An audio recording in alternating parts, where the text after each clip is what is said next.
Hey, what's going on, everybody? I'm Brandon. I'm a guy who flies, but today I'm in here to talk about episode 3 of HBOmax's series, The Flight Attendant. Okay, we are in here, we are doing it. Hey player, what you gonna get for Christmas? Yeah. What you gonna get that boy? Come on. What you gonna... Picking up where we left off, our girl Cassie is walking. She just left the bar where she was having drinks with Sabrina, getting information on Miranda Croft. And remember I told you she was walking with all her luggage because she's supposed to be going to work. And the lady in black was following her. We see her on the phone with Cassie. She ends up getting into a cab, so the lady in black does not get her. Camera flips. We see our girl Cassie. She is at work, okay? We get a whole montage of, her doing the actual flight attendant thing. She's assisting customers. She's, closing bins. She's serving drinks. She's doing this. She's doing that. But she is also drinking. Let's pause for a minute. Now, this is just illegal. Let's just put this on the table. It is illegal to consume alcohol while on duty as a crew member, okay? She is breaking many rules by doing so. But the alcoholism, big problem. We don't do that. We don't do that. We don't do that. But then we get a scene with Cassie and Megan where Megan is kind of, apologizing about it and trying to, figure out, like, are they on good terms? Are they not on good terms? And Cassie's still holding a little bit of resentment about the situation, but it is what it is. At the end of their conversation, Megan does make a joke about whether or not Cassie is going to make the initial descent announcement, because I guess she's been slacking because she's just kind of like out here just daydreaming or whatever. And she picks up the interphone and makes the announcement in the language of destination. And I said, okay, sis. When I tell you Mama is a flight attendant, she's like, I do this. I am not new to this, okay? Like, Mama's out here getting this LOD pay. I'm like, are you lead? Like, because at this point, just tell me you racking up all the coins. You're flying international routes and you're getting LOD pay. I'm here for it. But that was a nice little, little caveat just to show you the breadth of her skills as a flight attendant. So they land in Rome, and she gets an alert about 3C on her phone about his service. Did you all notice that the van they got out of at the hotel was the Imperial Atlantic? It was a branded van for their company, and I'm just like, where did they do that at? Like, let me find out that Imperial Atlantic has their own ground transportation at every layover station. Like, what do they do that? Am I missing something? My friends, if y'all fly for legacy carriers in the big three, let me know. Do y'all have company ground transportation at every destination, especially when y'all are international, or is this just, out of bounds for this to be a TV program? Drop down in the comments to let me know, because I was like, a bandit brand. Okay. Anyway, they're getting out the van. Everybody's getting their luggage and stuff. Shane is talking about going out because, our boy Shane likes to go out. He likes to have himself a good time. And Megan's like, no, I'm going to kind of do this, and I'm just going to have dinner. And Cassie's like, no, I'm staying there. She's basically like, I'm a slam click. Like, I'll see y'all when it's time to go. Of course, he's upset. But then we see her go upstairs to the hotel room, and eventually we flip to scenes of her walking through the city. She kind of walks from the time that the sun is up until the sun sets, and then it's like nighttime, and we see her walking to this little restaurant. And I'm just assuming it's, somewhere, because oftentimes as flight attendants, when you frequent layover destinations, you begin to find places that you really like, and so you frequent those places on your layover. And this is somewhere that's not new to her, because she walks in and the bartender recognizes her. She recognizes him, and he asks her, does she want her usual? And I'm like, okay, this what we're doing now? They start having a conversation, and, he's like, well, I wasn't expecting to see you. And she's like, yeah, she's just been so busy, she can't even keep up with informing her hoes in different area codes that she's on the way. Her mind is just somewhere else, dealing with all the things with Alex from 3C. But nonetheless, their little conversation is interrupted because who other than Megan is also at this restaurant having dinner, and Megan is about 4 or 5 glasses of wine, so she's just about to be in for the win, okay? you can already tell that Mama is having herself a really good time. But then they have more and more conversation. Megan kind of is there. She has like a heart-to-heart with Cassie, and I think Cassie can actually receive it, where Megan's like, I'm like your friend. And drunk Megan was about to spill the beans that, I'm not this perfect person because I got secrets too, okay? And I think Cassie was kind of picking up on a little bit of what she was saying, but that's still TBD. So we flip to back in New York, and we see Annie waiting outside of Unisphere, and she confronts Sabrina, like, hey, I'm a lawyer for, our girl Cassie, or the name that they're using, Alexandra. Shout out to the person who told me that that was just a name that she gave her. And she was like, hey, I just want to know the job. Do you know her? You haven't? She's like, no, it doesn't matter. Like, girl, stop lying. So she's like, yeah, I met her once. She made a commotion in the lobby, had a nervous breakdown, broke a statue. That's it. And she's like, so you never had drinks with her? She's like, no. She was like, did you all have a conversation about Miranda Croft? And she's like, yeah, I don't know who that is. So she is just not being helpful. Okay, but Annie knows that she's lying because, at this point she can tell when Cassie is telling the truth and when she's lying. And this is something that Cassie has no reason to lie about. So then we flip back to Rome and we see Cassie and Booty Call Bartender and Drunk Megan walking back. Drunk Megan summers herself into the building, and Cassie says goodnight to Booty Call Bartender. She does not invite him back upstairs because she says that she thinks she's found someone. Through a bunch of flashbacks in this episode, we just see how unique her connection was with Alex from 3C from those 12-ish hours they spent together in Bangkok. Like, they had a thing. Then that's the end of the trip. They fly back home. We don't see anything on that flight. They land back in New York. We see her cleaning out the elevator, and she walks up and her door is ajar. It's not completely closed. Pause. Because given everything that's going on in this whole situation, I would have called the cops right away. Because this, in my opinion, is the type of thing that's like, okay, let me stuff my file with some non-incriminating incidences. Like, okay, look, y'all think that y'all got all this stuff on me, but look, something is happening to me too. So she doesn't, she's like, what if the door is open? And then she like pushes her way in, which everybody would have done it. Let's just say that. That's a certain type of people that, you come home, your door open, and you just walk in your apartment unarmed at that. Like, I would have been in an apartment. I would have called the police. But she goes in, and as she's walking, walking around, she notices that there are things about her apartment that are not quite where they need to be. Stuff that, should be sitting here is sort of sitting here. And you can tell that somebody has been in the apartment snooping, and we know, backtrack to last episode, it was the lady in black. I thought she did a good job of, leaving no trace.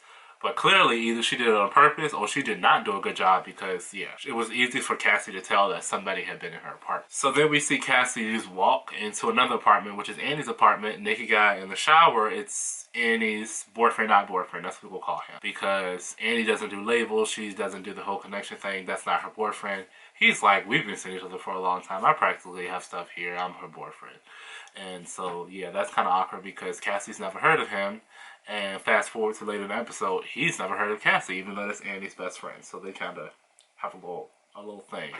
But Cassie tells Annie about the state in which she found her apartment. Annie's like, yeah, we should tell the police. I'll call it in or whatever. So she calls the FBI agent. I want to say it's Agent White. He's the one that answers. And she's like, she tells him something. He's, being himself. And so she's like, hold. Annie gets on another cell phone, calls somebody else. It's the same office. And she talks to another agent who she has in her back pocket. So our girl Annie is connected. Get you an Annie in your life. That agent gives Annie the lowdown on where they are with the case. And so that ends the conversation with the FBI because she kind of knows what she needs to know. Then we get a scene with, dead Alex in her head and Cassie's head. And they're having a conversation. And their interactions are now just so advanced. Where, at first it was like dead Alex in the bed. And Cassie was just standing in the apartment and they were conversating. But now, she can touch him and he can walk around. And there's different things in the room, and she can walk up to the window and swipe it like it's just a movie scene and fast forward and rewind parts of her memory. So whole thing is happening in her head. But they're trying to figure out how can they figure out more about Miranda Croft since they really didn't get much out of Sabrina. So then through conversations with dead Alex in her head, Cassie comes to the realization that if that was her most recent girlfriend, I need to talk to your mom because your mom would know about her. Because, you know, they've had conversations about how his mom did not like his last girlfriend. So that's how Cassie finds a reason to end up at Dead Alex and 3C's memorial service, the person who she is a suspect in killing, because she wants to talk to his mother about his ex-girlfriend. Fast forward, Cassie has asked Shane to go help her attend a funeral for one of her friends. Unbeknownst to him, it's for Alex and 3C. She gets a random phone call from Buckley, which is a guy that she slept with last episode. Yes, when she was supposed to be at home resting and she went out to the bar. Buckley, yes. She got a random call from her. He wants to go out. She's like, no, because, she's on her way to the memorial service. She and Shane go to the memorial service. There's a creepy guy following her. Not following them, but there's a guy who she finds suspicious who was on the train, and now he's, also walking up to the memorial service. They get there, see the picture of Alex from 3C. Shane realizes that, oh, did you really just bring me here? And she's like, yeah, kind of. He's like, why? Why would you do this? And so he basically leaves her and just goes off to not be in attendance, period. So he basically spends his whole time hanging with the wait staff and the cater waiters. She goes into the memorial service, so she's just kind of wandering around until there becomes a point where Alex's dad is making a statement, and of course, it wouldn't be Cassie if she did not make a scene or bring unnecessary attention to herself. Mind you, the FBI agents, both of them are kind of at a stakeout, sitting outside of the service, so they see her walk in, so they know they're there, and they're like, well, why would you show up to a memorial service for a guy that you just slept with and you only met one time? Anyway, she's mingling, walking around through the memorial service. Her phone goes off when his dad is trying to make a statement. So then everybody, it draws all the attention to her. Then, once again, the phone goes off a second time. I'm just like, girl, get it together. She's, just making a scene when I tell you, there becomes a point she's having, flashbacks. And, oh, you know what she's doing? She's drinking. Let me join you, Cassie, because I don't know how many glasses of champagne she went through. I just made one big one. She was drinking because we know that is her coping mechanism. Drinking. She's bumping into caterers, knocking over big ass trays of food. She's just so sloppy all over the place. She ends up going into her room to have a breather. Who else is in the room? It's really quiet in there other than Alex's mom. Bam. This is her prime opportunity to get the job done. So she kind of strikes up a conversation, starts talking to the lady, but she gets interrupted, so she has to leave. But his mom is very short in conversation. She's definitely not somebody who is going to willingly overtell, okay? And she's very suspicious. In that conversation with his mom, it was basically said that he never dated Miranda. She doesn't even know why she's bringing up Miranda because she uses the name Rosie as his ex-girlfriend. We get this other scene where our girl Megan is at a coffee shop and she sits down at a table and some random guy comes and sits down with her and they begin to have this James Bond kind of conversation. And we learn that these flash drives are for Megan to steal information off of her husband's company computer that she is then going to give to somebody else. And I'm just like, espionage. Later on in the actual show, we do see her she comes up with an excuse and we see her get the computer and copy the files onto the flash drive. And then later on in the episode, we see her in a store. She's calling Cassie and leaving a voicemail about buddy bidding, but we see her leave the flash drive down and some other guy comes and picks it up. So that transaction is done. Wrap that little thing up. Okay, so also while the memorial service is going on, Annie is still, helping Cassie out because that's her best friend. And Annie and boyfriend, not boyfriend, kind of go back and forth about a situation and a setup. And basically she gets him to hack into Unisphere to see if they can get more information on Miranda Croft because apparently she possibly used to work there. So they're trying to go around a back way to get this done. And of course he's able to do it. And they find out a lot of information. They basically find out that Alex's family owns Unisphere, the whole thing. And they're not good people, okay? Let's just be honest with it. They are the type of people you don't want to cross. She's trying to get in contact with Cassie to let her know, girl, I have information for you. Cassie's still at this funeral, so, her conversation with the mom got cut short. before she could really get information on Miranda Croft, and the mom is very suspicious anyway. She ends up going upstairs, following the mom, eavesdropping, and hears the conversation that the mom is having with another associate about Lionfish. I'm assuming that's another corporation. Somebody named Victor, who's probably going to come into play as well, and how they're also involved in some of this debauchery, okay?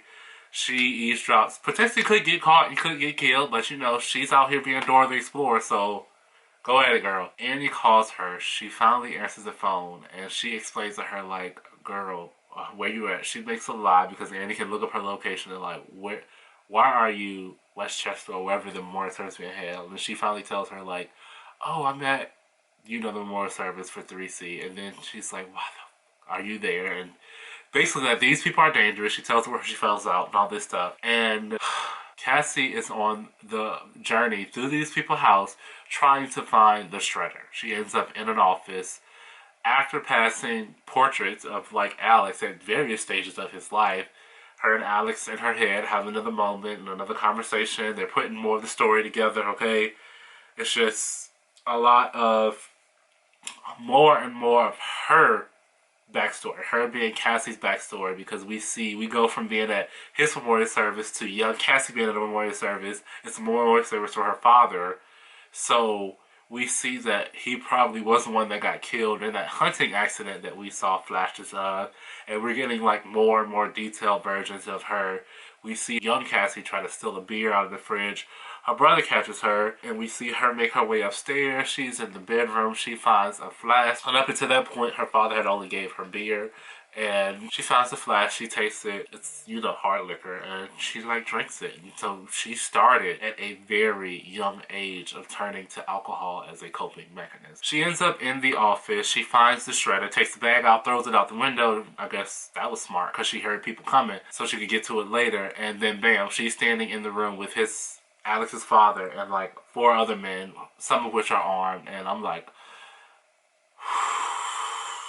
Molly, you in danger, girl. Nonetheless, she's trying to talk her way through it. The mom comes in and she's like, what the fuck? Like, okay, at this point, do you know who you're fucking with? Because, little girl, you don't belong here, and you're probably a spy from Victor here trying to do this, this, and this. Our girl, Annie, who ride or die, puts her job on the line to call in a favor to a client or an associate who has ties with Unisphere. Our girl Cassie was about to be done, and a guy comes in and basically tells the mom, she's good, let her go. They let her go, and she's, like, on her way out, her and Shane. Shane is, like, freaking out about why they're even there in the first place, because she's like, don't tell anybody I was here. And he's like, why are you here when you claim you didn't do anything with this man? You only knew him for, you know, all of the flight to Bangkok, yet you're so overly invested. So they have a little riff. You know, she gets the bag that she threw out with the shredded material, and he's like, what the fuck are you, the trash lady? It's like, da da da da da. And then we flash to the 2 of them on the train. Come to find out, the guy who looked suspicious, who was also on the train when they were coming, who was also walking in when they were there, and was also in the memorial that Cassie saw several times.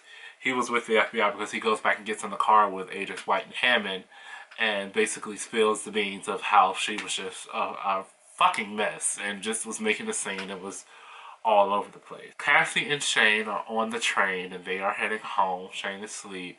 Cassie's having more flashbacks, and we get more and more backstory of between her time with Alex in Bangkok and more flashes of her in her childhood. She kind of needs a break, and she's trying to look for alcohol, of course, but this isn't that type of train. But she's in this other car, and she look up, and lo and behold, who is walking towards her? None other than the lady in black. And at the moment where Cassie looks up to her, she immediately recognizes her as Miranda Croft, the lady they had dinner with in Bangkok. Oh!